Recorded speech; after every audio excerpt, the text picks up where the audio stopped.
আছে। আরে চন্দ্রাবলীর সখী পদ্মায় এসে আমাদের সখী চন্দ্রাবলীর চরণে অলক্ষ আলতা পরাতে গিয়ে নূপুরখানা কোথায় খুলে রেখেছ? রেখেছ না নিয়ে এসেছ, রেখেছ না নিয়ে এসেছ, রেখেছ না নিয়ে এসেছ, রেখেছ না নিয়ে এসেছ, পরাবে বলে রেখেছ না নিয়ে এসেছ,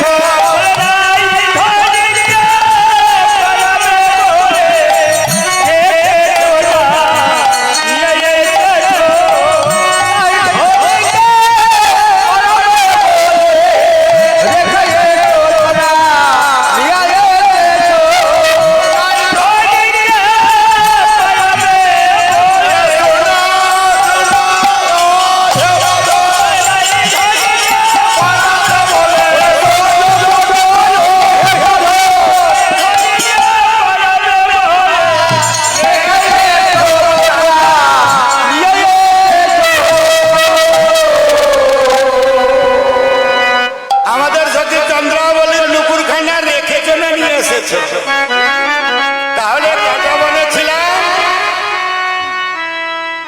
জ্বরে আক্রান্ত হয়েছিলাম, দাদার সঙ্গে ঘুমিয়েছিলাম,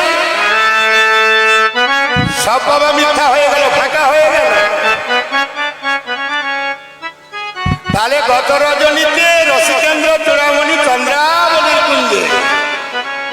কুঞ্জে যাপন করেছেন, চন্দ্রাবলীর কুঞ্জে যাপন করেছে, একেবারে হাতে নাতে ধরা পড়ে।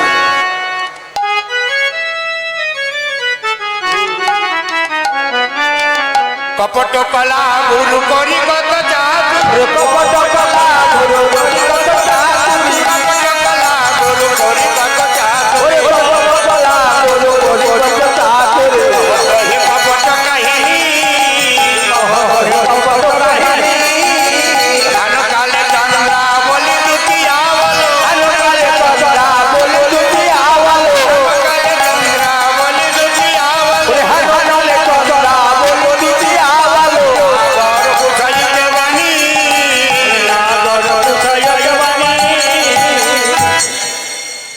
গোবিন্দ তখন মুখটাকে উঁচু করে চন্দ্রাবলীর সখী পদ্মার দিকে তাকিয়ে, তোমাদের সখী চন্দ্রাবলীর উপরে আমি কি জানি, কোথায় গেল না গেল। মানে সাধারণ কথা যে বাবা চোরের খুব লম্বা গলা হয়। তাহলে গত রজনীতে চন্দ্রাবলীর কুঞ্জে যাপন করেছেন রসিকেন্দ্র চূড়ামণি, রাধারানীকে একেবারে অগ্নিগর্ভ লম্বাট প্রবঞ্চক কথার উঠে যেতে বলে উহারে কাজে নামে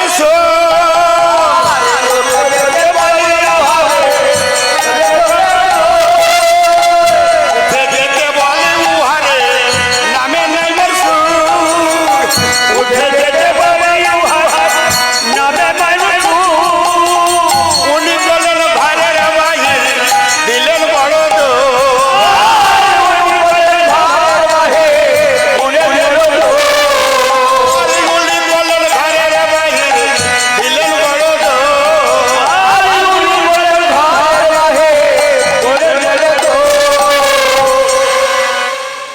উঠে যেতে বলো হারে নাই মুরসু, উঠে যেতে বল, উঠে যেতে বলো হারে নামে নাই মুরসু, উনি করলেন ঘরের বাহির দিলেন বড় দুঃখ। যখন উহার কেউ ছিল না তখন ছিলাম আমি, যখন উহার কেউ ছিল না তখন ছিলাম আমি, যখন উহার কেউ ছিল না তখন ছিলাম আমি, যখন উহার কেউ ছিল না তখন ছিলাম আমি, এখন উহার সাধক হয়েছে, এখন উহার সাধক হয়েছে,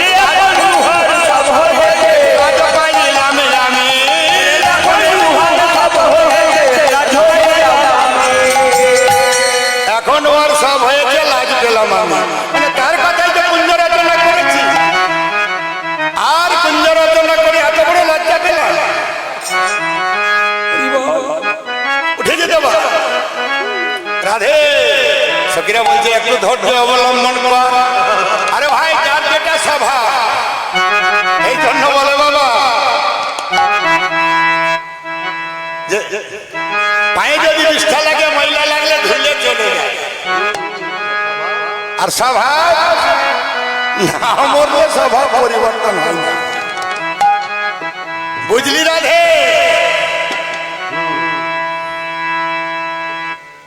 একটু ধৈর্য অবলম্বন কর। আর আমরা যেটা বলি সেটা শোন।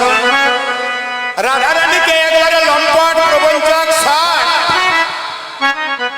তার বদন দর্শন করবেন না, একেবারে অবগুণ্ঠানুবতী হয়ে রাধে। তার স্বভাবটাকে যদি পাল্টাতে চাস তাহলে শোন, সখী বিনা এই লীলা পুষ্টি নাহি হয়,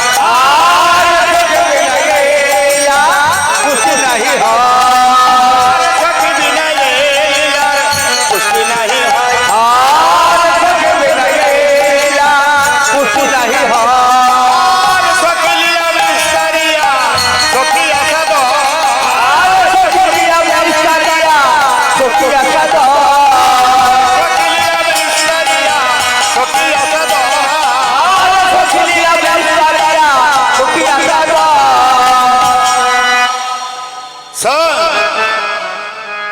তোর বধূ তোর কাছে আসবে, আর না এলে তার কিন্তু দিন পাত হবে, বুঝলি ভাই? আমরা যেটা যেটা বলবো সেটা তুই করলেই সব ঠিকঠাক হয়ে যাবে, সব ঠিকঠাক হয়ে যাবে। এমন বড় ভারী কাজ নয়। ধর তোর বধূ এদিক থেকে আসছে, তার মানে সখীরা রাধারানীকে মান শিক্ষা দিচ্ছেন। রাধারানী মান করতে কোন সময় সম্মত ছিলেন না।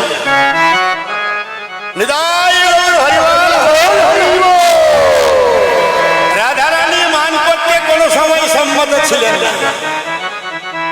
মান কি জিনিস তিনি জানেনই না। সখীরা বলছে রাধে, মান যদি না করিস ভাই, তোর মতো কত শত রমণী এই ব্রজমণ্ডলে আছে, তিনি তো বহু বল্লভ, সবার মনকে জগিয়ে তারপর তোর মনকে যোগান দিবে। আর আমরা যেটা বলছি সেটা যদি করিস তাহলে তোর মাধব তোর একেবারে মুঠোর মধ্যে হয়ে যাবে, বুঝলি? তোর মাধব এদিক থেকে আসছে,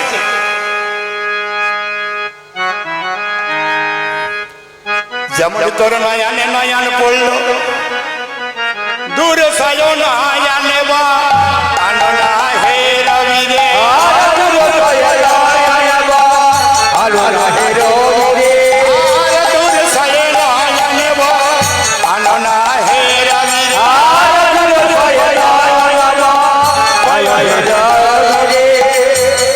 তার দিকে তাকাবি না, বুঝলি? যেমনি তোর নয়নে তার বয়ানটা পড়লো, একেবারে অবগুণ্ঠন, বুঝলি? বুঝার হলে বুঝে নিবে, বুঝার হলে বুঝে নেবে, বুঝে নিবে, বুঝার হলে বুঝে নেবে,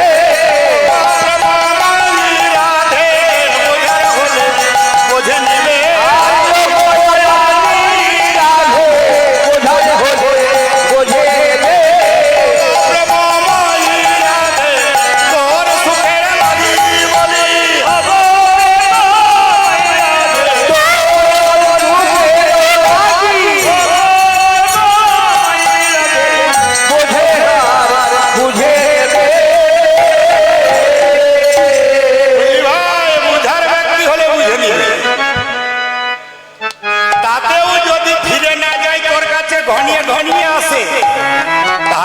তুই কি করবি?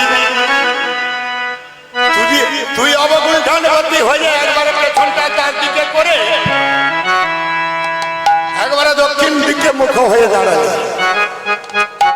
তাতেও যদি ফিরে না যায়, আর ফিরে যাবে কোথায়? তোর কাছে ঘনিয়ে আসবে, ঘনিয়ে এসে কি করবে জানিস?